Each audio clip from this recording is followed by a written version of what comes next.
नमस्कार दोस्तों, आपका एक बार फिर से स्वागत है हमारे YouTube channel GS world with सानू कुमार में।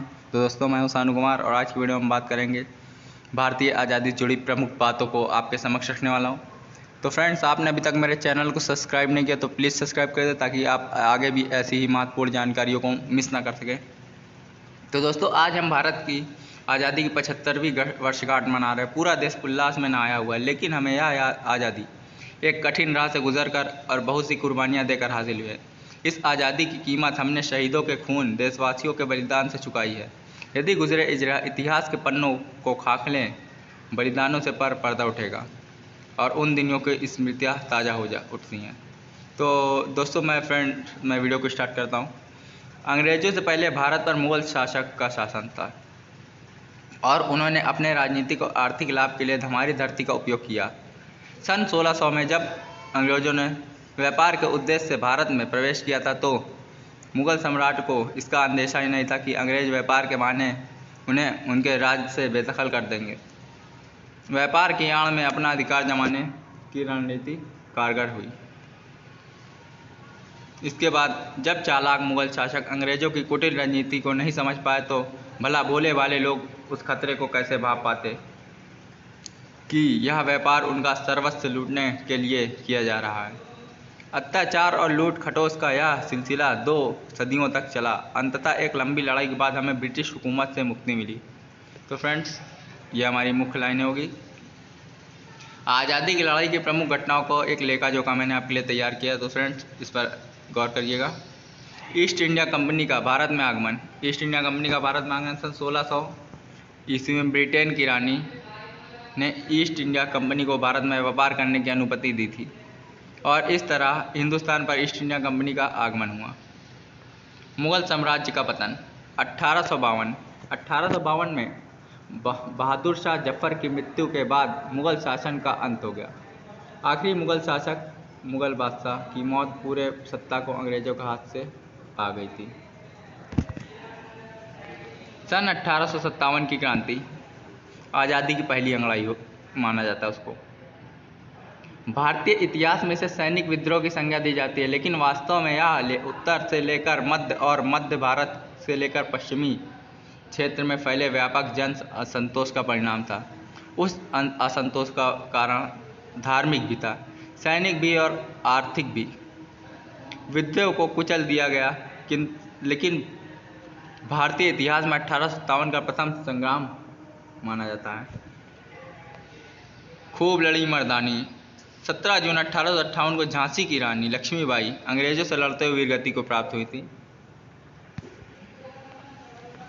सत्ता की बागडोर कंपनी के हाथों में 1859 को ब्रिटिश कानून के तहत शासन की पूरी बागडोर ईस्ट इंडिया कंपनी के हाथों चली गई। इसके बाद भीषण अकाल। सन 1860 और 61 में उड़ीसा, बिहार, मद्रास और बंगाल के भयंकर अकाल पड़ गया, जिसमें करीब 20 लाख लोगों ने अपनी जानें गंवाईं।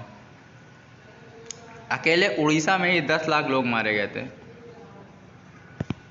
कांग्रेस की स्थापना। दिसंबर 1885 में भारतीय राष्ट्रीय कांग्रेस की स्थापना हुई। ए.ओ. ह्यूम इसके पहले अध्यक्ष थे। तो कांग्रेस के अध्यक्ष हमारे पहले थे ए.ओ. ह्यूम।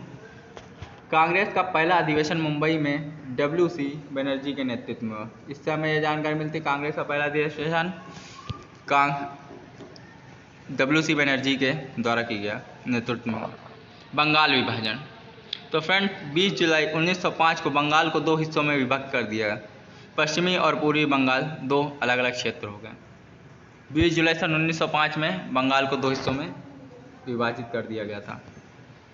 इसके बाद मुस्लिम लीग की स्थापना। दोस्तों, 30 दिसंबर 1960 को ढाका में मुस्लिम लीग नामक संगठन की स्थापना हुई। यह पहली बार था कि जब इतने बड़े पैमाने पर मुस्लिम नेता एकजुट हुए। सलीम उल्लाह खां ने पहली बार यह प्रस्ताव रखा जिसमें एक ऐसे संगठन कही गई कि मुस्लिमों के हित की बात करे। खुदीराम बोस को फांसी। सन 1960 में खुदीराम बोस और प्रफुल्ल चाकी ने मुजफ्फरपुर में बम फेंका। जी हाँ, प्रफुल्ल चाकी ने मुजफ्फरपुर में बम फेंका। गिरफ्तारी से बचने के लिए प्रफुल्ल चाकी ने खुद को गोली मार ली थी, लेकिन खुदीराम बोस को उस कृत्य के लिए फांसी की सज़ा सुनाई दी गई। इंडियन काउंसिल एक्ट 1909 में संवैधानिक सुधारों की घोषणा के साथ ही इंडियन काउंसिल एक्ट लागू किया गया। यह कानून मॉर्ले मिंटो के नाम से भी जाना जाता है। यह कानून मॉर्ले मिंटो के नाम से भी जाना जाता है, जो मुख्य रूप से नरमपंथियों को खुश करने की कोशिश थी। बंगाल का एकीकरण। बंगाल विभाजन के बाद बंगाल का एकीकरण सन 1911 में ब्रिटिश सरकार ने बंगाल विभाजन को समाप्त कर दिया। सन 1911 में पश्चिमी और पूर्वी बंगाल को मिला दिया गया, साथ ही बिहार और उड़ीसा को अलग राज्य बना दिया गया। सन 1911 में बिहार और उड़ीसा को अलग राज्य बना दिया गया बंगाल विभाजन खत्म करने के पश्चात। इसके बाद आती है हमारी गदर पार्टी की स्थापना। सन 1913 में अमेरिका और कनाडा में बसे भारतीय क्रांतिकारियों ने गदर पार्टी की स्थापना की, जिसे लाला हरदयाल इस पार्टी के संस्थापक में से एक थे। Home rule league. 1914 में प्रथम विश्व युद्ध का कहर भारतीयों पर भी टूटा। उसी अन्याय के खिलाफ आवाज़ उठाने के लिए सन 1915 और 16 में लोकमान्य तिलक और एनी बेसेंट के नेतृत्व में 2 होम रूल लीगों की स्थापना की गई। तिलक का नारा था, स्वराज मेरा जन्मसिद्ध अधिकार है और मैं इसे लेकर रहूँगा। गांधी जी की वापसी। 9 जनवरी 1915 को गांधी जी दक्षिण अफ्रीका से वकालत की डिग्री लेकर भारत वापस लौटे थे।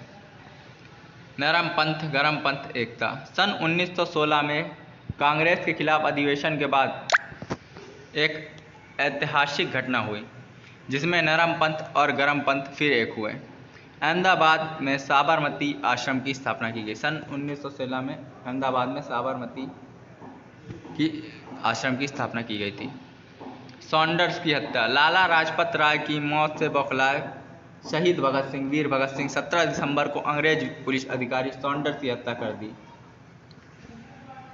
किसानों का बारदोली आंदोलन। 1929 में वल्लभ भाई पटेल के नेतृत्व में बारदोली के किसानों का आंदोलन चलाया गया। जवाहरलाल नेहरू के अध्यक्ष। लाहौर अधिवेशन में जवाहरलाल नेहरू कांग्रेस के अध्यक्ष चुने गए।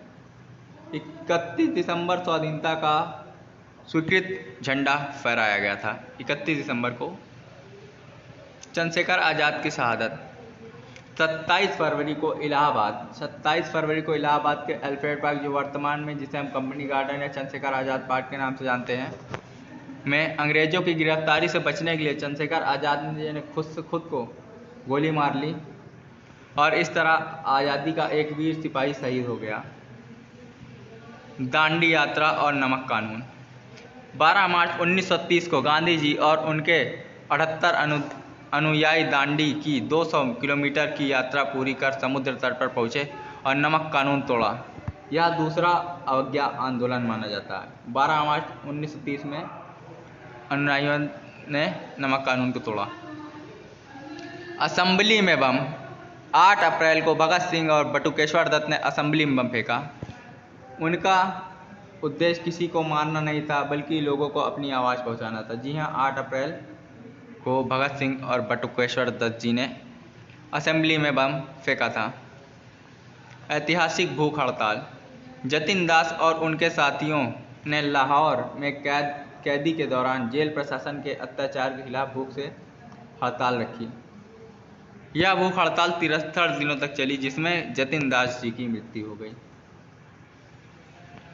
3 वीरों को फांसी। जी हाँ, 3 वीर हमारे देश के आप सभी जानते हैं। 31 मार्च 1931 को भगत सिंह जी, राजगुरु जी और सुखदेव जी को फांसी पर लटका दिया गया और ये तीनों वीर मेरा रंग दे बसंती चोला गाते हुए खुशी खुशी फांसी को चढ़ गए।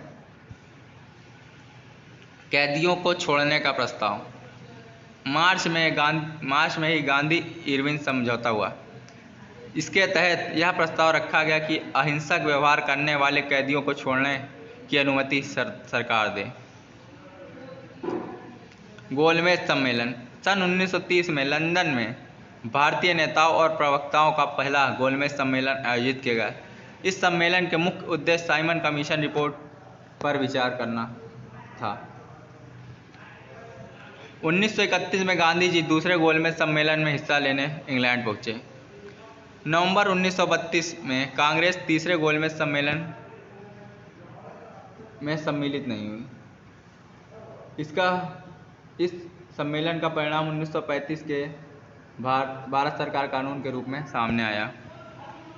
पहला सत्याग्रह चंपारण 1917 में गांधी जी के नेतृत्व में सबसे पहले बिहार के चंपारण जिले में सत्याग्रह आंदोलन की शुरुआत हुई 1917 में।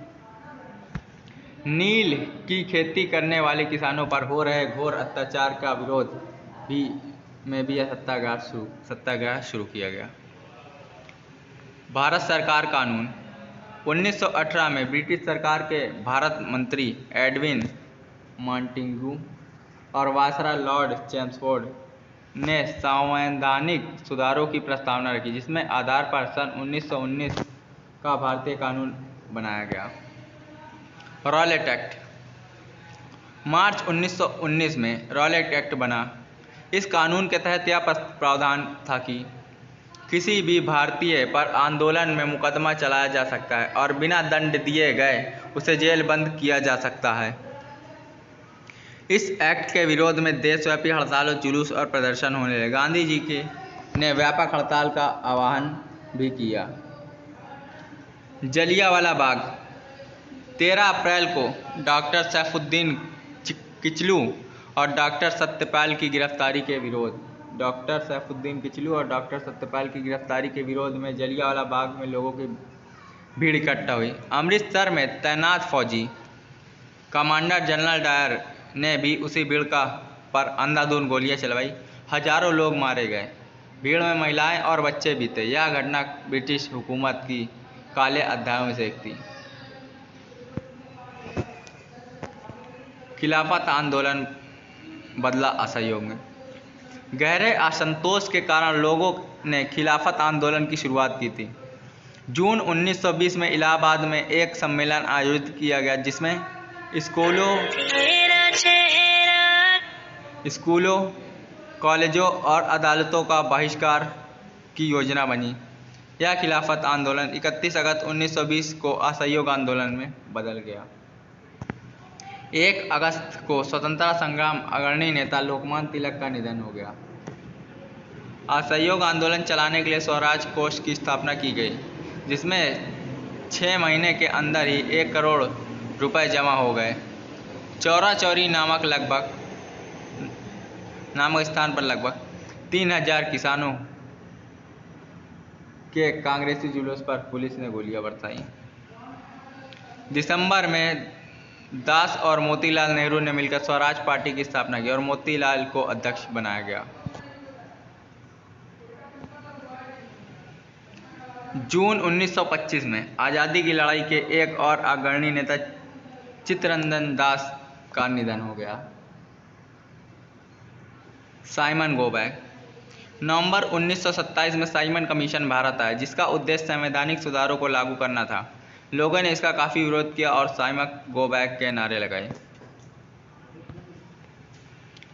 तो दोस्तों, आज की वीडियो में मैंने आपके लिए भारतीय आज़ादी से पहले हुए प्रमुख आंदोलनों और प्रमुख ऐतिहासिक घटनाओं के ऊपर नज़र रखी और उसी से रिलेटेड वीडियो को आपके समझ, ताकि आप जान सकें हमें आज़ादी कितनी मुश्किल और कितने बलिदानों के बाद मिली है। तो फ्रेंड्स, हमारी वीडियो आपको अगर पसंद आई तो प्लीज़ हमारे चैनल को सब्सक्राइब कर देना और जय हिंद।